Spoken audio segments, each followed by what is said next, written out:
lagi dengan saya di modul 2.3 koneksi antar materi coaching untuk supervisi akademik. Saya Happy Diah Aprelianing Tias, CGP Angkatan 7 dari SMP Negeri 1 Ngantang. Bapak Ki Hajar Dewantoro mengelaborasi pendidikan terkait kodrat alam dan kodrat zaman sebagai berikut. Dalam melakukan pembaharuan yang terpadu, hendaknya selalu diingat bahwa segala kepentingan anak didik, baik mengenai hidup diri pribadinya maupun hidup kemasyarakatannya, jangan sampai meninggalkan segala kepentingan yang berhubungan dengan kodrat keadaan, baik pada alam maupun zaman. Sementara itu, segala bentuk, isi, dan wirama, yakni cara mewujudkannya, hidup dan kehidupannya seperti demikian hendaknya selalu disesuaikan dengan dasar-dasar dan asas hidup kebangsaan yang bernilai dan tidak bertentangan dengan sifat-sifat kemanusiaan. Elaborasi tersebut sejalan dengan harus berkembangnya kompetensi guru pada saat ini.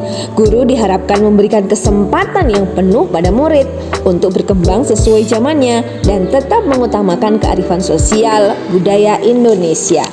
Dalam pernyataan selanjutnya, Ki Hajar Dewantoro menekankan bahwa tujuan pendidikan itu menuntun tumbuhnya atau hidupnya kekuatan kodrat anak sehingga dapat memperbaiki lakunya. Semakin jelas bahwa tujuan pendidikan menuntun murid sesuai zaman dan perkembangannya serta diberikan berdasarkan kodrat alamnya. Berbagai teknik kegiatan pembelajaran dilakukan untuk memenuhi kebutuhan murid sehingga murid dapat berkembang dengan kodratnya sebagai murid yang dapat berkembang sesuai zamannya. Salah satu pembelajaran yang membantu murid dalam memenuhi kebutuhan belajar murid adalah pembelajaran berdiferensiasi. Pembelajaran berdiferensiasi adalah serangkaian keputusan masuk akal yang dibuat guru dan berorientasi pada kebutuhan murid. Tomlinson 2001 menyampaikan ada 3 aspek yang dapat dikategorikan kebutuhan belajar murid, yaitu kesiapan belajar murid, minat murid, dan profil belajar murid. Pembelajaran berdiferensiasi perlu diterapkan karena pembelajaran berdiferensiasi memiliki tujuan untuk murid dapat bertumbuh maksimum sesuai dengan posisi belajar saat ini dan bertujuan guru semakin memahami posisi belajar murid sesuai dengan kebutuhan murid. Bagaimana peran saya sebagai coach terkait dengan pembelajaran berdiferensiasi dan pembelajaran sosial emosional? Saya menerapkan pembelajaran berdiferensiasi di mana saya sebagai pengajar dengan menggunakan aspek profil belajar murid dari fakta gaya belajar siswa. Saya di sini memberikan kesempatan kepada murid untuk memilih terlebih dahulu buku-buku atau materi-materi yang akan dia sampaikan dalam kegiatan pembelajaran di kelas. Dan di sini saya juga menjelaskan apa saja yang perlu dilakukan. Kemudian ini adalah salah satu contoh produk hasil dari kegiatan pembelajaran berdiferensiasi. Dalam mencapai keberhasilan menuntun murid, guru diharapkan memiliki kompetensi sosial emosional yang dikembangkan dalam mengembangkan kepribadian karena kepribadian yang lebih baik dapat menentukan kualitas pengajaran serta hasil belajar siswa dan mencapai kompetensi yang diharapkan. Strategi pembelajaran emosional menjadi strategi yang sangat penting karena dengan guru mempelajari emosional siswa, maka siswa akan merasa nyaman dan dihargai serta terinspirasi. Daniel Goleman menyebutkan bahwa kecerdasan emosional sebagai kemampuan mengenali perasaan kita sendiri dan perasaan orang lain, kemampuan memotivasi diri sendiri, dan kemampuan mengelola emosi dengan baik pada diri sendiri dan dalam hubungannya dengan orang lain.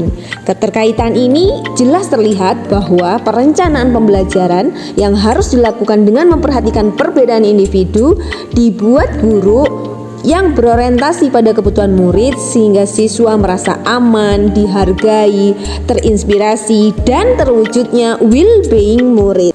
Peran saya dalam pembelajaran sosial emosional di sini saya meminta murid untuk menggambarkan bagaimana emosi dia saat ini melalui beberapa pertanyaan yang saya sampaikan kepada mereka. Bagaimana mereka memaknai teman, bagaimana mereka memaknai lingkungan sosial, dan bagaimana mereka memaknai diri mereka sendiri. Setelah itu, gambar direfleksikan oleh murid dengan menceritakan apa yang sebenarnya dia gambar. Coaching adalah proses kolaborasi yang berfokus pada solusi, berorientasi pada hasil, dan sistematis. Di sini saya menerapkan coaching melalui kegiatan dengan teman sejawat yaitu kami sedang membicarakan permasalahan yang ada di sekolah dan salah satu teman kami membutuhkan bantuan untuk menghadapi permasalahannya. Elemen penting dari definisi coaching adalah proses kolaborasi antara coach dan coachee, kunci pembuka potensi diri, bentuk kemitraan dalam proses stimulasi, eksplorasi, dan proses kreatif.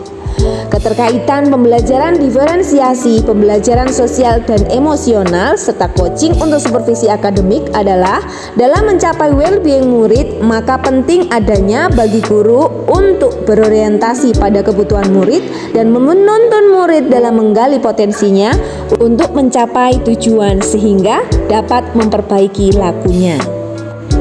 Lalu bagaimana kaitan keterampilan coaching dengan pengembangan kompetensi sebagai pemimpin pembelajaran?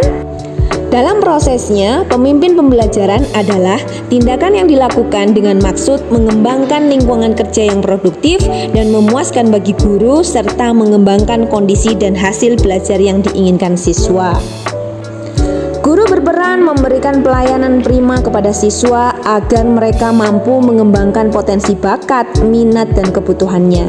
Hal ini sama dengan definisi coaching yang dibentuk dalam kemitraan bersama klien atau coachee untuk memaksimalkan potensi pribadi dan profesional yang dimiliki melalui proses dengan menstimulasi dan eksplorasi pikiran dan proses kreatif. Demikian koneksi materi modul 2.3 coaching untuk supervisi akademik. Semoga bermanfaat.